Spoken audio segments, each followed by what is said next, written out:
Amigos, muy buenas noches, un gusto como siempre poder saludarles, bienvenidos entre todos en esta ocasión para platicar de la fiscalización, cómo se van a coordinar el IEM y el INE, de qué se trata esto de la fiscalización, quién la hace, cómo se hace, a quiénes se hace, de esto aquí entre todos. Quédese con nosotros, buenas noches, bienvenidos.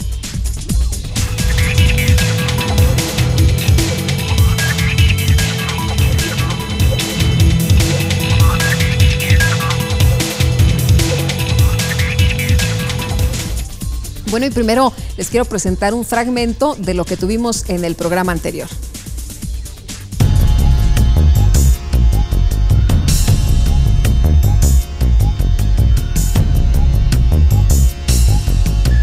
En nuestro programa anterior platicamos con el doctor Igor Vivero Ávila, investigador de la Facultad de Ciencias Políticas y Sociales de la UAM, sobre las promesas de los políticos. Creo que hay varios fuentes de información que nos pueden permitir apreciar dónde están sus promesas políticas. La primera, que casi no revisamos los ciudadanos por lo extenso que son los programas o las plataformas electorales que tienen que registrar los partidos políticos ante la autoridad electoral. La cuestión está en que los políticos toman decisiones públicas que nos afectan en nuestro día a día, que nos afectan en esa búsqueda de trabajo, que nos afectan en esa búsqueda de escuela, de servicios, de lo que estamos demandando con los ciudadanos. Y ese alejamiento que se puede dar entre políticos y ciudadanos puede crear cierta conflictividad, o bueno, crea cierta conflictividad social. Yo creo que del lado de la expresión, nunca el político, los dirigentes nunca deben de ver, estás conmigo o estás contra mí. Sí. O sea, un político tiene que tener la formación y estar preparado para la crítica. Y nos tiene que convencer con argumentos de que su propuesta es la mejor. Claro.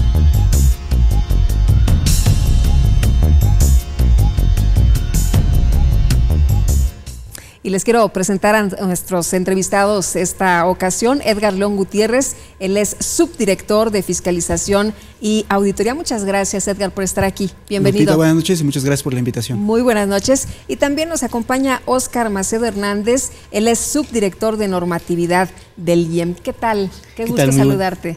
¿Qué tal? Muy buenas noches. Muchísimas gracias por estar aquí con nosotros. Y bueno, lo primero que quisiera preguntarles es ¿qué es la fiscalización? ¿De qué se trata? ¿De qué se trata la fiscalización? No es otra cosa más que revisar el origen, monto, volumen, aplicación y destino de los recursos que emplean los partidos políticos en todas sus actividades, sean estas permanentes, todos los años hay o no procesos electorales, y también las referentes al proceso electoral, la pre-campaña y las campañas electorales. ¿Está todo bien definido en la ley? ¿Está todo bien establecido en las leyes de qué se debe revisar? ¿A quién se debe revisar? ¿A partir de cuándo se debe revisar? Sí, bueno, definitivamente que está bien definido.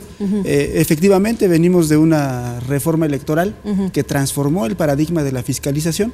Pasamos de 32 entidades que realizaban la fiscalización en cada uno de sus ámbitos, más el Instituto Federal Electoral. Ahora es el Instituto Nacional Electoral el que concentra la fiscalización con la oportunidad de delegarla, sin embargo también con la posibilidad de generar acuerdos para terminar de fiscalizar lo que se refiere al ejercicio 2014, que es algo que corresponde todavía plenamente al Instituto Electoral del Estado de México por conducto de la Unidad Técnica de Fiscalización. O sea, 2014 todavía se ve aquí. 2014 todavía se ve aquí. También se ve, por ejemplo, las organizaciones y agrupaciones de ciudadanos que pretenden obtener el registro como partido político local. Y algo muy importante, que ya hay un antecedente de 2009, que es la liquidación de los partidos políticos que en su caso no conserven el registro. Tenemos 3 partidos políticos nacionales de reciente creación y muy probablemente habrá un partido político local el próximo proceso electoral, más los 7 restantes que ya venían trabajando con antelación. ¿Qué hace la Subdirección de Normatividad? En la Subdirección de Normatividad elaboramos los dictámenes hasta 2013, antes de la reforma. Con la nueva reforma vamos a colaborar con el Instituto Nacional Electoral en la firma de convenios. ¿Qué tienen que ver estos convenios? Este convenio principalmente está enmarcado en una base. ¿Cuál es esa base? Primero, ver que se fiscalice de una manera eficiente y colaborar con el Instituto Nacional Electoral. 2, capacitar al personal de la unidad técnica de fiscalización para lograr este objetivo. Eso es lo que estamos y vamos a realizar en estos días.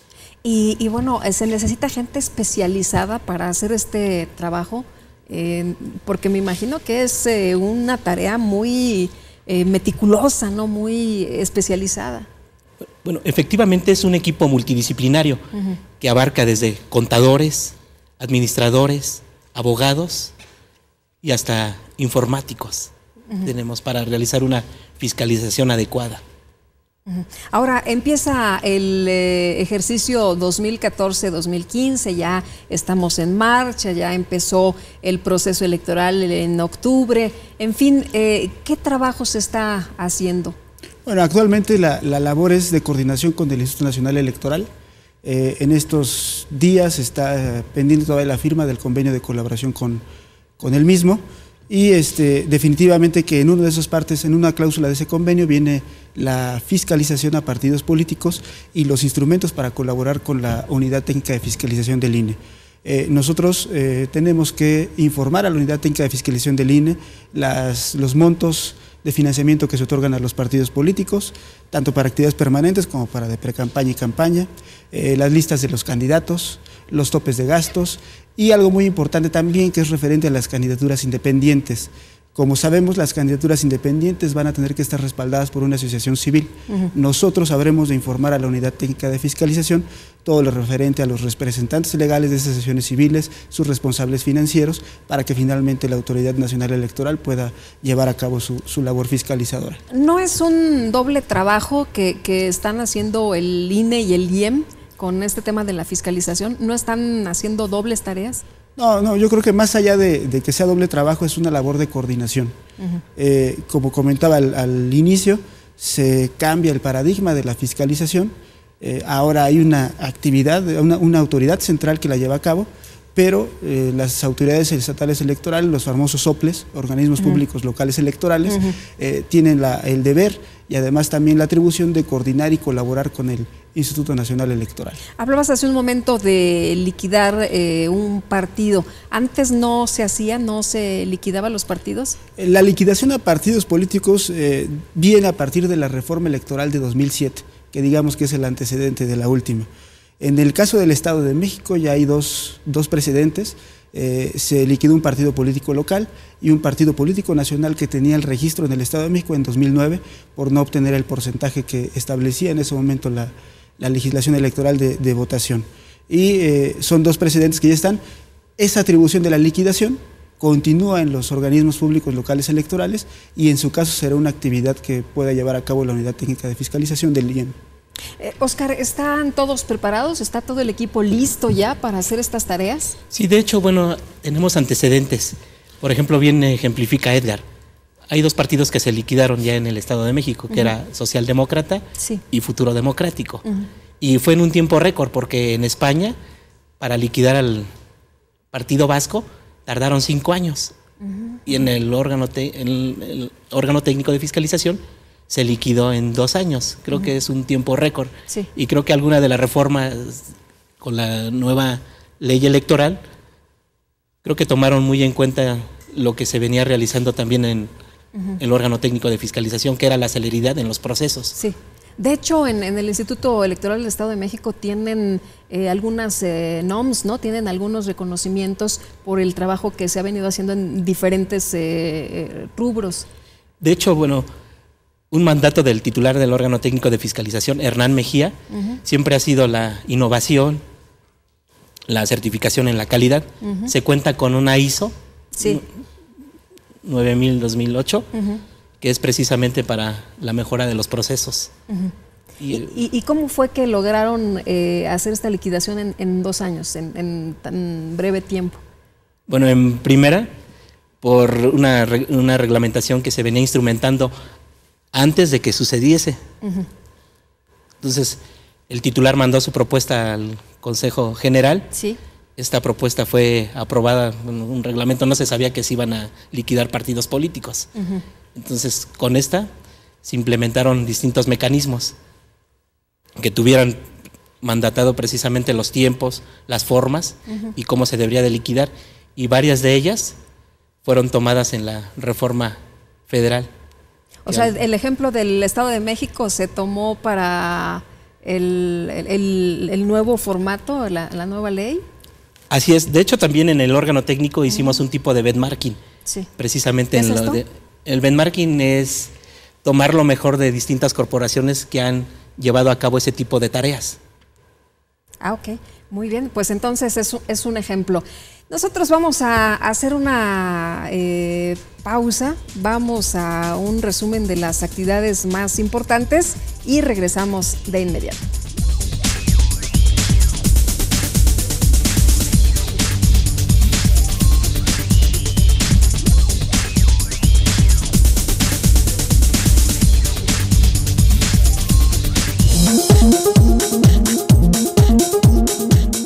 Luego de efectuar una acuciosa revisión y análisis de los trabajos presentados bajo nuevas modalidades, de acuerdo con las bases, plazos y términos establecidos en la convocatoria, el jurado calificador emitió el fallo respectivo, de quienes resultaron ganadores en el 17º Certamen Estatal de Investigación y Ensayo Político que durante 17 años ha organizado el Instituto Electoral del Estado de México de forma ininterrumpida, con el objetivo de incentivar el estudio y análisis de la evolución del sistema político electoral mexicano, así como el desarrollo del régimen democrático en la entidad. De esta forma, se llevó a cabo la ceremonia de premiación a los ganadores, con la presencia de autoridades electorales e integrantes del jurado. En el marco de la Feria Internacional del Libro de Guadalajara, FIL 2014, el Instituto Electoral del Estado de México participó por quinta ocasión como invitado del Pabellón Estado de México, en la que expuso, difundió y distribuyó de forma gratuita, entre los asistentes, el amplio acervo bibliográfico que genera a través del Centro de Formación y Documentación Electoral. Además realizó la presentación de 2 libros de reciente edición, donde participó el consejero presidente Pedro Zamudio Godínez y el consejero electoral Gabriel Corona Armenta. En sesión ordinaria, el Consejo General del Instituto Electoral del Estado de México desahogó una amplia agenda de trabajo en la que aprobó el tope de gastos que los aspirantes a candidatos independientes pueden erogar durante la etapa de la obtención del apoyo ciudadano. Y para ello, también aprobó expedir la convocatoria dirigida a las ciudadanas y ciudadanos de la entidad interesados en postularse como candidatas y candidatos independientes a los cargos de diputados por el principio de mayoría relativa a la 51 legislatura de la entidad y miembros de los ayuntamientos por el principio de mayoría relativa para el proceso electoral 2014-2015.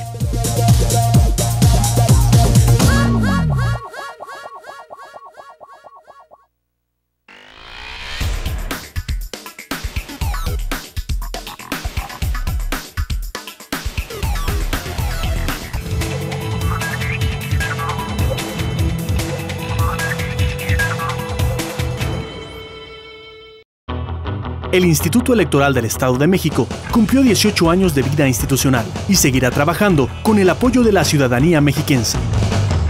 Una vez más, inicia un proceso electoral para elegir diputados locales y ayuntamientos el 7 de junio de 2015.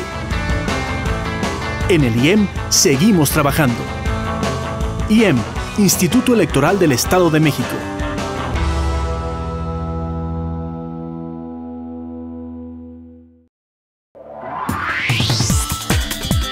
Detrás de tu voto, hay buenas noticias.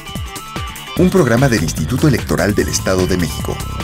Síguenos a través de www.ieem.org.mx y por Uniradio 99.7 FM. Todos los miércoles a las 13 horas. IEM, Instituto Electoral del Estado de México.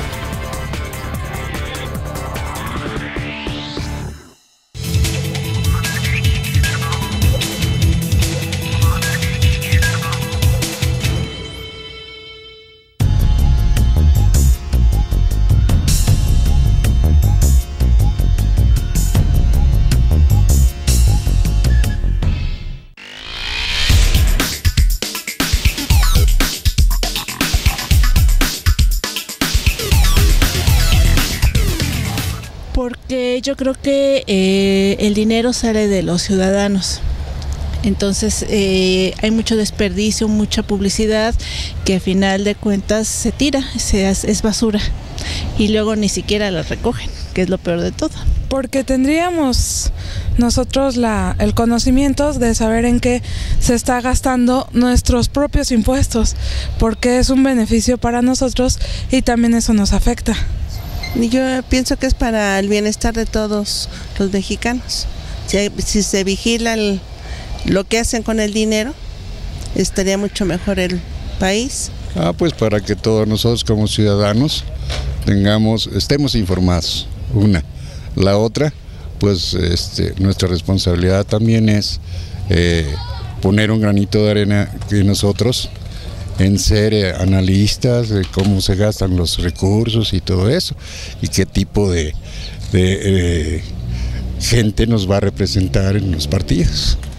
Pues porque hay tanta delincuencia organizada, pues ahora sí que abuso de que no hacen bien las cosas.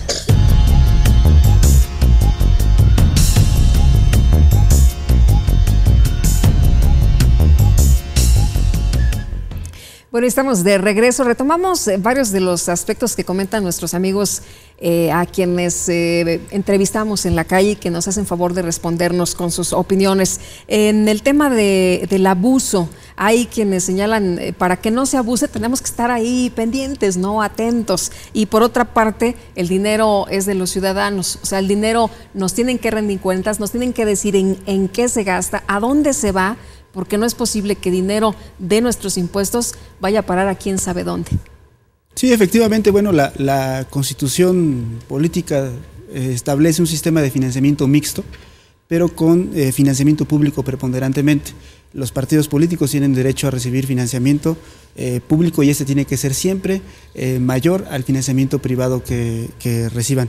Y efectivamente escuchábamos antes de este bloque la preocupación de que es dinero de los ciudadanos. Sí es dinero de los ciudadanos, pero es dinero que se está fiscalizando cada centavo, el origen y destino de cada uno de ellos. Y algo muy importante que se refiere a la propaganda y que es de la más reciente reforma electoral. Anteriormente los partidos políticos gastaban en propaganda y quedaba esta colgada en los postes, atravesada en las calles.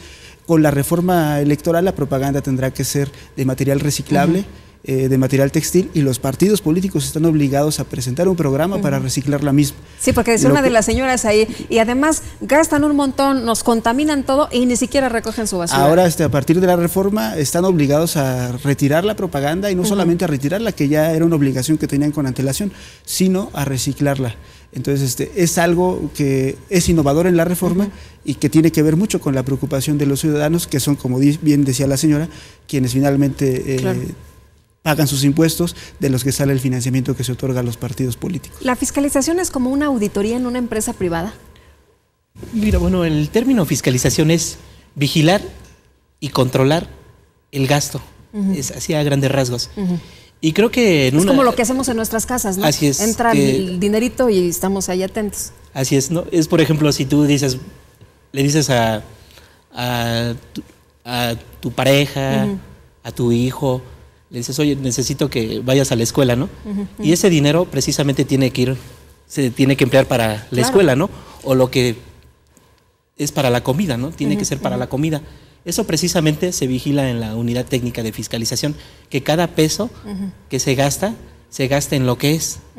Eso es vigilar y controlar ese gasto. ¿En qué gastan los partidos políticos?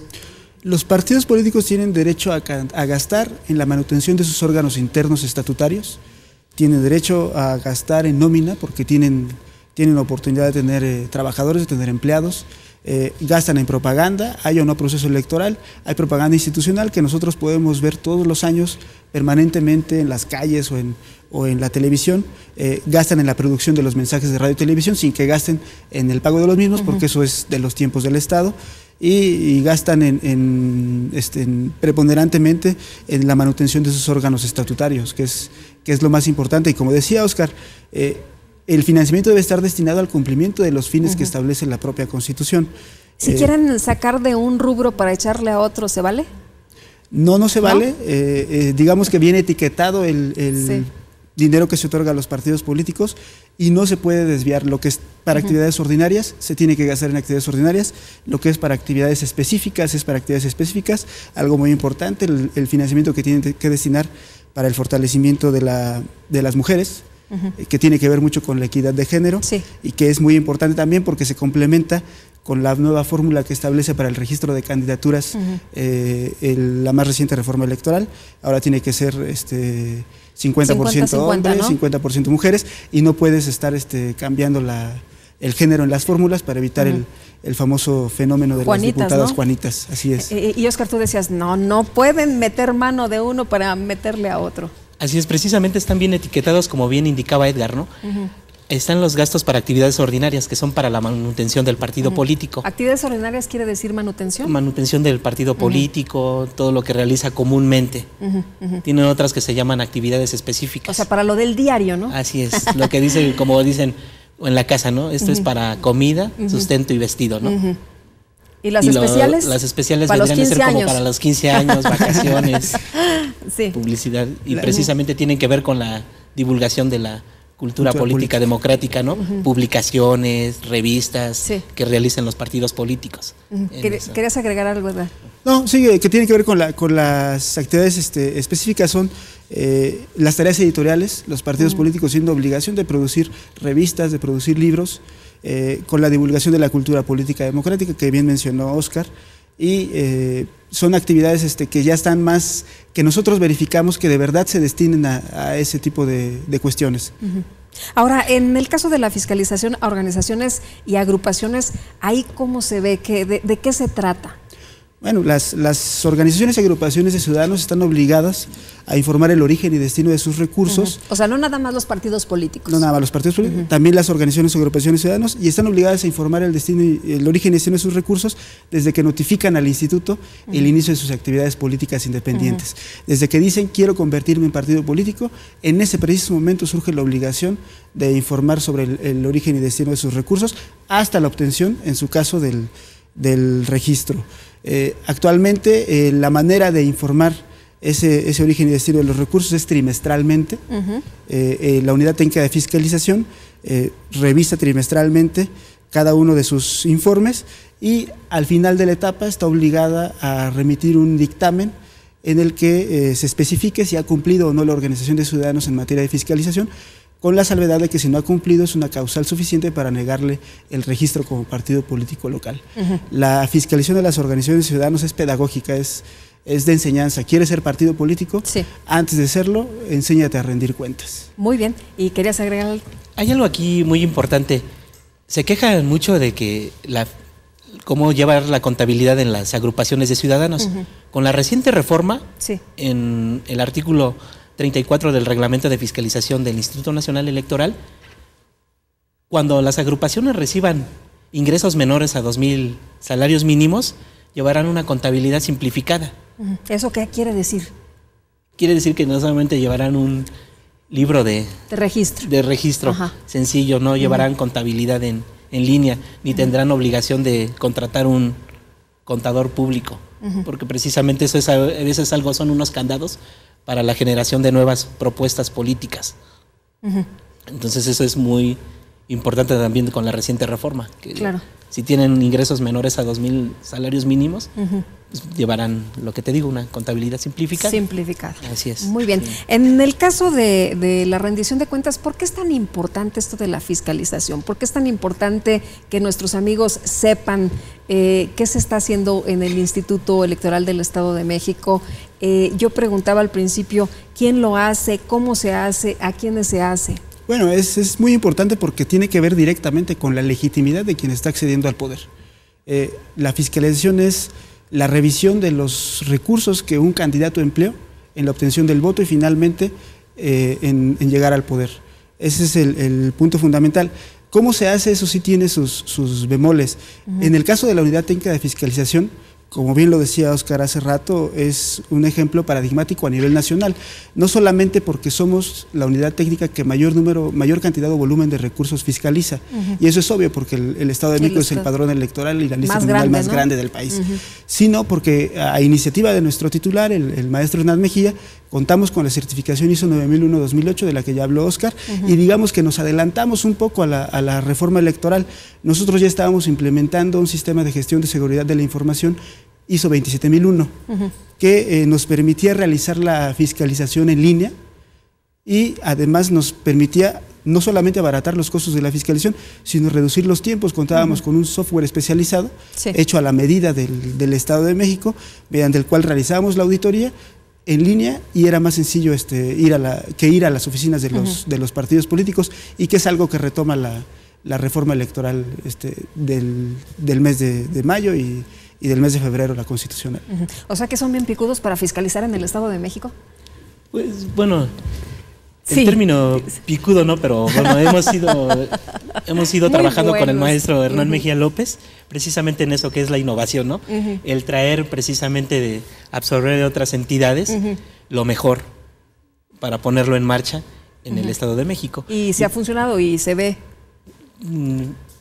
Claro que ha funcionado. Tan ha funcionado que el porcentaje de confirmación de los dictámenes del órgano, de la Unidad Técnica de Fiscalización, anteriormente órgano técnico de fiscalización, por el Tribunal Electoral del Poder Judicial de la Federación es del 95%. En el caso del Tribunal Electoral del Estado de México es del 100%.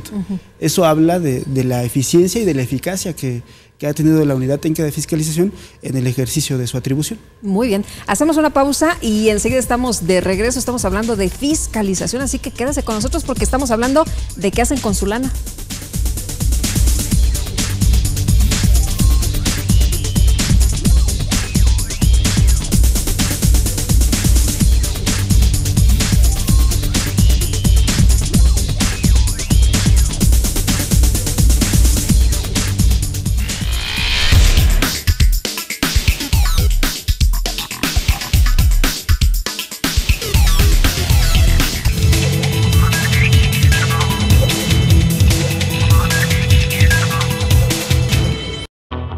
El Instituto Electoral del Estado de México cumplió 18 años de vida institucional y seguirá trabajando con el apoyo de la ciudadanía mexiquense. Una vez más, inicia un proceso electoral para elegir diputados locales y ayuntamientos el 7 de junio de 2015. En el IEM seguimos trabajando. IEM, Instituto Electoral del Estado de México.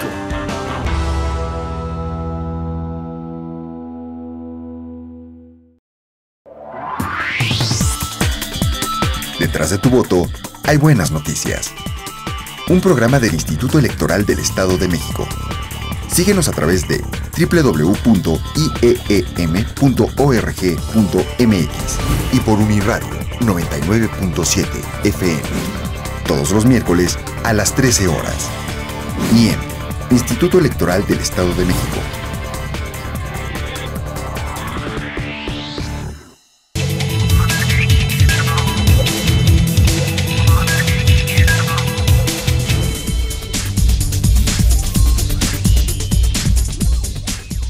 Seguimos entre todos. Muchas gracias a usted por desvelarse con nosotros aquí esta noche y seguimos hablando de fiscalización. Y ahora quisiera preguntarles, con la nueva reforma político-electoral, pues hay muchos cambios. Uno de ellos es que la fiscalización es ahora, se hace en el IEM y se hace en el INE.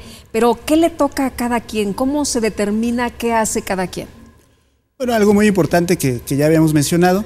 Desde julio de este año, el Consejo General del INE emitió un acuerdo que establece las reglas de transición hacia el nuevo sistema de fiscalización nacional electoral.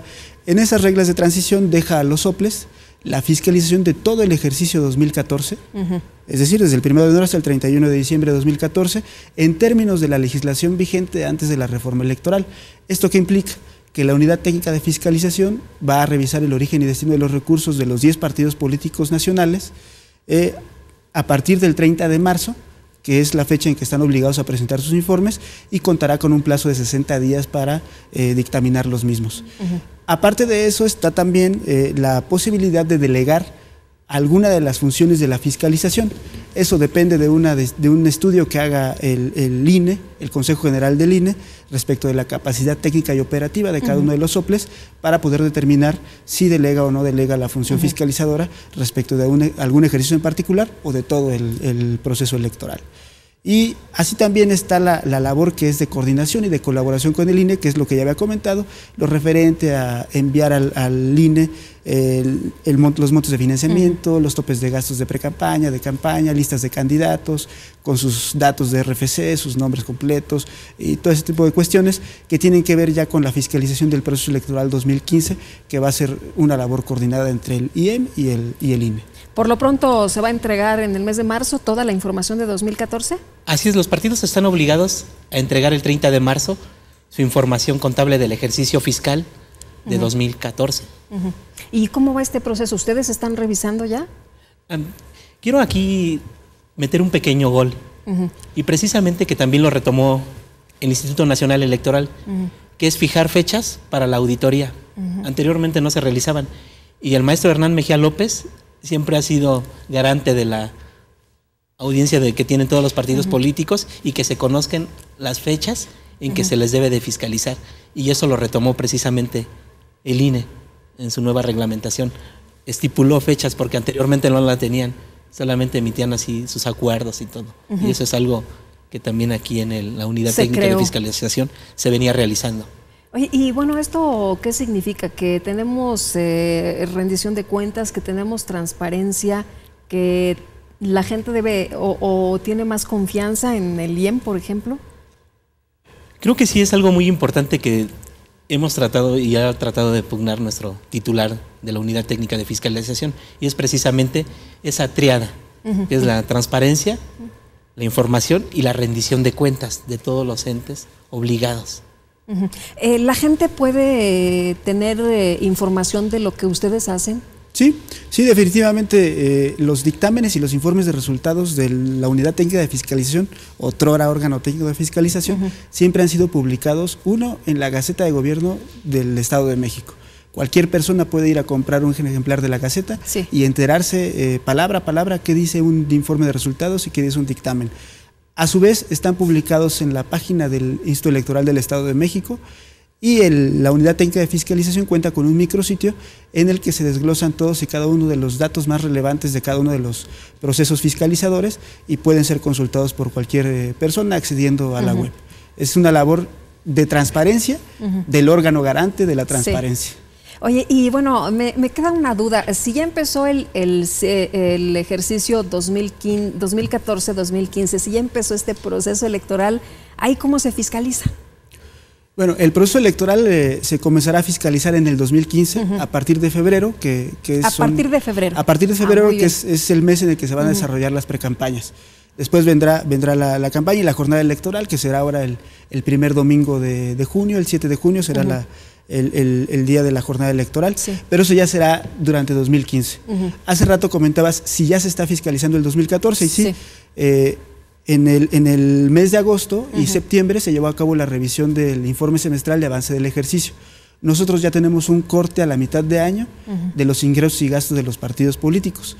A partir del 30 de marzo ya vendrá la totalidad del periodo, de todo el año, y vamos a fiscalizarlo una vez que llegue el 30 de marzo. Y por ejemplo, ¿esa información se puede conocer o se va a conocer hasta que se termine todo, hasta marzo? Mira, aquí hay algo que precisamente mandata el Código Electoral, que es que se conozca hasta que termine el ejercicio, son post facto, o sea, después de realizados. Y otra cosa que también ha estado muy interesado el señor titular de la Unidad Técnica de Fiscalización es detallar cada uno de estos dictámenes que sean en un lenguaje accesible al público, porque para precisamente que todos podamos entenderlo de qué se trata. ¿Quién hizo chanchullo? ¿Quién no? Así es. ¿Dónde se fue la lana? ¿Qué se hizo? Así es, de eso se trata, porque precisamente el conocer de números y eso es un lenguaje muy tecnificado, y precisamente esa ha sido una de las labores, ¿no? Decir las cosas difíciles de la forma más sencilla, y creo que están en los dictámenes que pueden consultar en el micrositio. Ahora, la información para 2015 va a tratarse de manera diferente. ¿La vamos a poder ver, no sé, mes a mes, en línea, de cómo se va a estar haciendo, cómo se va a estar trabajando? Es algo muy importante. La fiscalización de los ejercicios ordinarios va a ser mensualmente, pero eso de parte de la autoridad fiscalizadora. El principio de posterioridad del que hablaba Óscar es muy importante para la transparencia y la rendición de cuentas. Los ciudadanos, y solamente los ciudadanos mexicanos, los ciudadanos que no lo sean, no pueden tener acceso a los informes de resultados y a los dictámenes, sino hasta que ha pasado el ejercicio, hasta que ha sido aprobado por el Consejo General, si fue impugnado, hasta que se han resuelto todas las impugnaciones. Ya que se han resuelto todas las impugnaciones, es el momento en el que los ciudadanos tienen acceso a los informes de resultados y dictámenes. Sin embargo, pero por ejemplo, si alguien cometía algún chanchullo o si alguien violaba la ley, ¿no se le podía sancionar? Porque pues, ya se termina, ¿no?, el ejercicio. Mira, precisamente hay algo que se refiere a las auditorías extraordinarias. Estaban contempladas y siguen estando contempladas en el marco normativo. Pero normalmente a veces los ciudadanos no están muy interesados, ¿no? O cuando ya se trata de realizar una labor de este tipo, pues a veces somos omisos, ¿no? O no realizamos las cosas adecuadas, pero está contemplado en la propia norma. Ya sería una cuestión de ciudadanización de este tipo de... O sea, nos hace falta quejas. Participar, ¿no? Sí, estar ahí atentos de lo que hace falta se hace. la participación y precisamente por eso a iniciativa de nuestro titular. Porque el trabajo ahí está, ¿no? Sí, a iniciativa de nuestro titular, el maestro Hernán Mejía, se creó ese micrositio del que te platicaba hace un rato, y a ese micrositio con un lenguaje más asequible puede acceder cualquier persona. Ahí sí, cualquier ciudadano o cualquier persona mexicana o no mexicana puede acceder al mismo, puede tener ahí la información a la mano para realizar investigaciones de carácter académico, de carácter multidisciplinario también, y finalmente son principalmente periodistas o académicos los que tienen interés en acceder a ese tipo de información, que son los que... para sacar la nota, ¿no? Así es. Para ver qué fue lo que ocurrió. Por ejemplo, en el tema de las precampañas, ahí, ¿qué tanto cambió el tema de la fiscalización? Bueno, ahora, no nada más en el caso de las precampañas, sino también en el caso de las campañas, se reducen drásticamente los tiempos de la fiscalización. Anteriormente teníamos que esperar un plazo, en el caso de las campañas en el Estado de México, pues eran 3 meses después de la jornada electoral. Ahora, en el caso de las campañas que ya están reguladas en la Ley General de Partidos Políticos, los informes van a ser 3 informes durante toda la campaña, uno a la mitad de la uno antes de la mitad de la campaña, otro en la segunda mitad de la campaña y un informe final que ya será el que contenga todos los ingresos y gastos del candidato durante toda la campaña. Y los tiempos se reducen drásticamente, ahora se tiene que resolver en días, lo que antes se resolvía en meses. ¿Y se puede? ¿Técnicamente, humanamente es posible? Bueno, es posible, precisamente hay algo aquí de lo que se quejaba, ¿no? Que estaban resolviendo anteriormente la precampaña cuando ya el candidato ya había tomado posesión, ¿no? Muy tarde, demasiado tarde. Ya no se puede hacer nada, ¿no? Ahora las precampañas se tienen que resolver antes del registro de candidatos. Y entonces ahora sí vamos a saber realmente y a poder sancionar a alguien que esté cometiendo alguna irregularidad antes de que tome posesión. Sí. O sea, se puede poner una solución a tiempo. Sí. De eso se trata. Vamos a los contextos y enseguida estamos de regreso.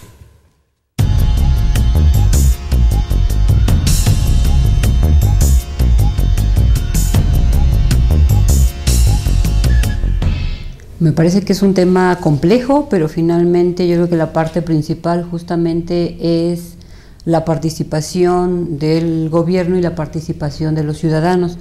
En la medida en que todos asumamos ese papel, yo creo que podemos empezar a consolidar, a trabajar y hacer proyectos muy específicos. Digo, estamos hablando de manera general, existen diferentes sectores, entonces a partir de eso tendríamos que ubicar cómo podemos hacer esos retos y cómo podemos empezar a trabajar. Son muy diferentes las necesidades, las características que pueden tener los jóvenes, que pueden tener las mujeres, que pueden tener los adultos. Entonces yo creo que es complejo tratar de ubicar cuáles son esos retos, pero me parece que la parte más importante justamente es establecer ese diálogo, donde ese diálogo tenga que ver con esa vida cotidiana, tanto en el sector urbano como el sector rural, que nos va indicando cuáles son esas características y cuáles son esos posicionamientos para que tengamos un diálogo muy muy fuerte y poder hacer propuestas. Digo, si hablamos de todo México, también sería complicado decir cuáles son esos retos. Cada uno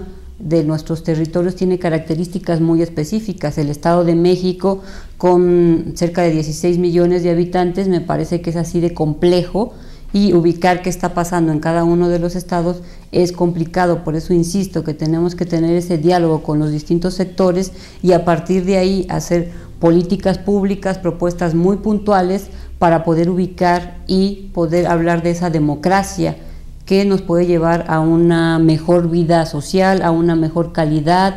En fin, son características muy importantes y poder hablarlo en términos generales a mí me parece bastante complicado, pero incluso me parece que la parte de las universidades son un elemento importante para hacer ese diálogo y a partir de ahí hacer propuestas muy puntuales o muy específicas de las necesidades incluso a nivel global, porque podemos hablar cosas puntuales en el aspecto local, pero finalmente esas características, esas condiciones también tienen que ver con los lineamientos o con los ejes que se están manejando de manera internacional, esa relación que tenemos que tener para ser un país moderno con características muy puntuales, me parece que es básico para poder tener ese diálogo muy intenso y muy preciso con la sociedad y con el gobierno.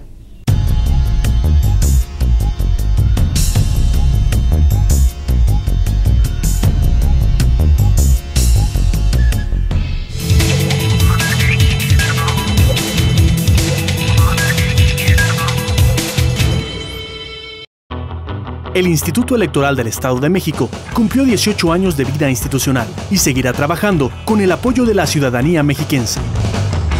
Una vez más, inicia un proceso electoral para elegir diputados locales y ayuntamientos el 7 de junio de 2015. En el IEM seguimos trabajando. IEM, Instituto Electoral del Estado de México.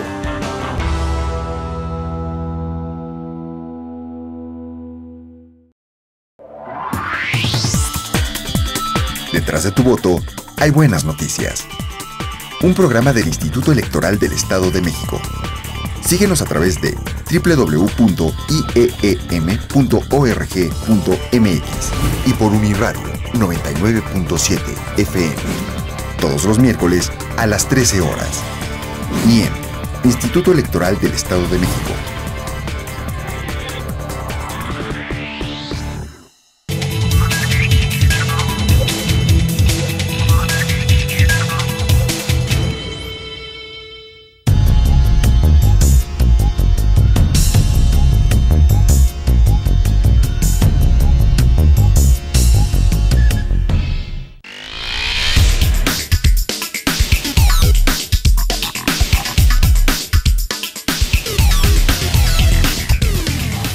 Pues se tiene que vigilar porque pues, al fin de cuentas tú no te das cuenta de lo que hacen y no hacen.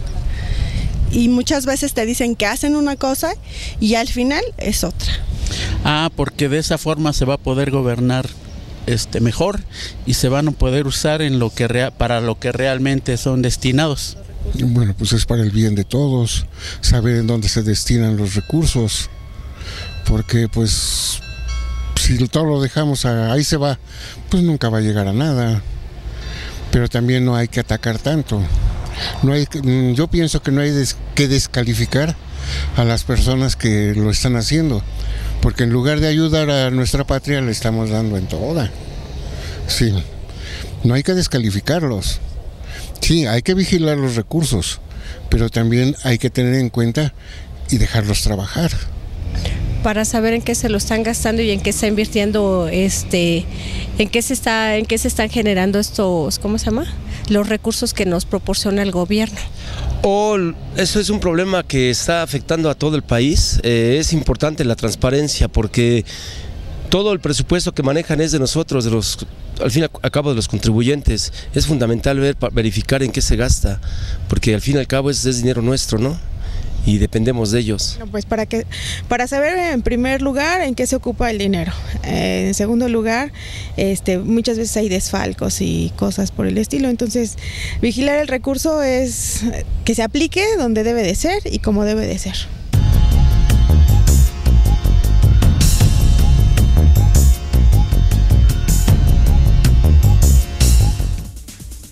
Estamos Estamos de regreso, muchas gracias a usted que continúa con nosotros y bueno, pues interesados en conocer las diferentes opiniones y puntos de vista. Había por ahí una persona que hablaba muy bien del trabajo de la fiscalización que se hace en la unidad del Instituto Electoral del Estado de México. ¿Ningún pariente? No, ningún pariente, No. fue con la señora. ¿Se reconoce entonces el trabajo que se ha venido desarrollando? Sí, así es, han sido ya más de 6 años de fiscalización del Instituto Electoral del Estado de México. Antes órgano técnico de fiscalización, ahora unidad técnica de fiscalización, cambiaron el nombre, nuestro titular sigue siendo el mismo, el maestro Hernán Mejía, y por iniciativa de él siempre hemos privilegiado la eficacia y la eficiencia en el ejercicio de la función fiscalizadora en nuestra entidad, que además es referente a nivel nacional, tanto en el INE como en las demás entidades de la República. Ahora, en el caso de los partidos políticos hemos estado platicando de qué se trata, de cómo va a ser el trabajo, de cuál va a ser el desarrollo, pero ¿qué pasa con los candidatos independientes, Oscar? Bueno, mira, los candidatos independientes es un fenómeno nuevo, ¿no? Bueno, ahí habían algunas entidades como Quintana Roo, Zacatecas. Sí, hemos platicado en algunos espacios de lo que se hacía, por ejemplo. Bueno, aquí, ¿qué es lo que va a realizar un candidato independiente? Estaba primero a formar una asociación civil para dar a conocer todo lo que gasta. 2, informar de su domicilio. 3, contar con una persona que rinda informes a la unidad técnica de fiscalización de lo que va a gastar. Esos son algunos de los parteaguas. Creo que anteriormente no se tenían contemplados. Bueno, ni siquiera las candidaturas independientes se tenían contempladas, ¿no? No se tenían contempladas las candidaturas independientes en la totalidad de las entidades. Bien lo menciona Oscar, en Quintana Roo y Zacatecas sí estaban contempladas. Tienen derecho a recibir financiamiento público como prerrogativa, también tienen el derecho a la prerrogativa de acceder a la radio y la televisión, y ya dependiendo de cada una de las entidades es que se regulara la forma en que se entregue ese financiamiento. En el caso de Zacatecas, antes de la reforma se preveía el reembolso. Sí. El candidato independiente. De hecho, así ocurrió, ¿no? Le regresaron 50%, hasta donde me acuerdo. El candidato independiente se registraba como candidato, llevaba a cabo su campaña, registraba sus ingresos y gastos, obtuvo el triunfo además ese candidato, y el Instituto Electoral en aquella entidad federativa le devolvió el 50% de los gastos que tuvo durante su campaña electoral. Muy importante lo que menciona Oscar, que tiene la obligación de constituir una asociación civil. Esta asociación civil va a ser a favor de quien finalmente se registren los ingresos y gastos y se lleven a cabo las operaciones. Esto para evitar el fenómeno de que pierde el candidato, se va y nunca lo vuelves a ver. Será una entidad, una persona moral, la que esté obligada a rendir cuentas ante la autoridad electoral. Ahora tenemos un fenómeno lamentablemente en nuestro país en donde ha habido dinero del crimen organizado en las campañas. ¿Cómo trabaja la unidad en este aspecto para detectar o para saber si hay algún dinero que entre, que no sea dinero limpio? Se tienen firmados convenios con todas y cada una de las autoridades que tienen que ver con estas cuestiones. La Unidad de Inteligencia Financiera de la Secretaría de Hacienda y Crédito Público, la Comisión Nacional Bancaria y de Valores, a través de la cual se superan los secretos bancario y fiduciario, el Servicio de Administración Tributaria, a través del cual se supera el secreto fiscal, y las demás entidades de Procuración y Administración de Justicia. Esto es muy importante, ¿por qué? Porque la coordinación con las mismas permite superar los secretos y determinar con certeza de dónde viene una aportación y si quien está aportando tiene la capacidad económica para realizar ese tipo de aportaciones. Nosotros podemos entrar al historial crediticio de cualquier ciudadano que haya realizado una aportación a un partido político o a un candidato y verificar que efectivamente tiene capacidad para realizar o para aportar la cantidad que está dando al candidato. Ahora, una de las novedades que ya platicamos, pero que quisiera yo retomar, porque me parece sumamente importante esto de que se haga en línea y que se haga a tiempo. Nosotros siempre nos quejamos como ciudadanos que Hacienda siempre nos está cada mes, ¿no? Nos está fiscalizando y nos está investigando, y si hay algo medio raro, pues tenemos que dar cuentas. Con los partidos políticos, ¿qué va a pasar? ¿Va a ser exactamente lo mismo? ¿Van a estar ustedes ahí pendientes cada mes? Así es. Precisamente la contabilidad en línea tiene algo muy interesante, que es que los registros de las operaciones que realizan, por ejemplo, si hay un ingreso, se realizan, valga la redundancia, al momento en el que ingresen, al que entren en tus arcas se tendrán que registrar. Ahora hay un operador en un sistema informático que registrará ese gasto, bueno, ese ingreso. Sí. Cuando haya un gasto, es cuando ocurre. ¿Qué quiere decir? Cuando sale el dinero, se paga. Entonces también en ese mismo momento se registrará en línea. Creo que es algo muy importante. Y la autoridad fiscalizadora estará garante y vigilante de que eso se realice. Entonces serán algunas cosas muy importantes. Ahora, ¿no es una tarea titánica? A ver, platíquenos ustedes que están ahí en las tripas de todo esto. ¿No es una labor realmente muy complicada, muy ardua, muy difícil? Es una labor complicada, pero se tiene la metodología para llevarla a cabo. Insisto en el tema de las certificaciones. La certificación ISO 9001-2008, todos los procesos de la Unidad Técnica de Fiscalización están certificados. La iniciativa de nuestro titular Hernán Mejía para obtener la certificación ISO 27001 permite precisamente, con menor inyección de recursos, fiscalizar mayor volumen de financiamiento. Nosotros teníamos ya el software para fiscalizar los más de 70,000 documentos que durante una campaña eran entregados por los partidos políticos. 70,000 documentos. 70,000 documentos, sí, así es. Entre contratos, comprobantes fiscales, los registros de las aportaciones de sus militantes, de sus simpatizantes. Todo ese volumen de información, a veces era más de 70,000 documentos que se tenían que revisar. Y antes de tener el software del que platicaba hace rato, pues se tenían que revisar uno por uno, haciendo las muestras aleatorias a mano. Con el software se toma una fotografía de cada uno de ellos, se envía a una nube y cualquiera de los auditores que estén encomendados en un partido político lo puede revisar, incluso a veces desde su casa. Entonces, eso es algo que ha sido parangón en el Estado de México y del cual se tomó ejemplo para llevarlo a cabo a nivel nacional. ¿Se puede detectar, por ejemplo, si alguien se va ahí a Santo Domingo y tiene una factura falsa? ¿Esto se puede, no sé, rastrear? ¿Ustedes sí se dan cuenta? ¿Les brinca la información? Así es. De hecho, hay una que se llama la confirmación de las facturas que emiten cada uno. Como es en línea, ingresas del sistema de administración tributaria, tecleas esos números que están del folio y si precisamente no sale que no está reconocida, ahí se prende un foco rojo y de inmediato se le pone atención y se supera el secreto fiscal para ver que efectivamente esa factura no sea apócrifa o haya sido obtenida de algún lado, ¿no? Y bueno, es ahí como ustedes ya tienen ya todos amarrado todo, ¿no? Así es, en este caso de la superación del secreto fiscal es a través del mismo servicio de administración tributaria. Ellos son los que al final nos dicen el comprobante fiscal si es auténtico o es apócrifo. Ahora es un poco más sencillo porque ya son comprobantes fiscales digitales por internet, ya tienen un sello digital y una cadena original que se puede corroborar si te lo está duplicando el partido político o es un documento, insisto, apócrifo.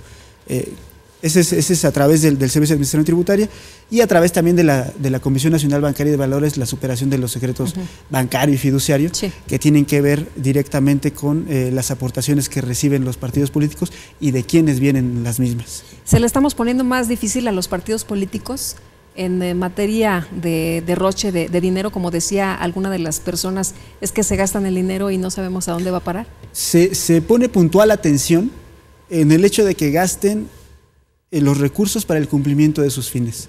Se pone puntual atención en el hecho de que si es campaña se gaste en propaganda del candidato, si es precampaña se gaste precisamente en el proceso de selección interna de los mismos.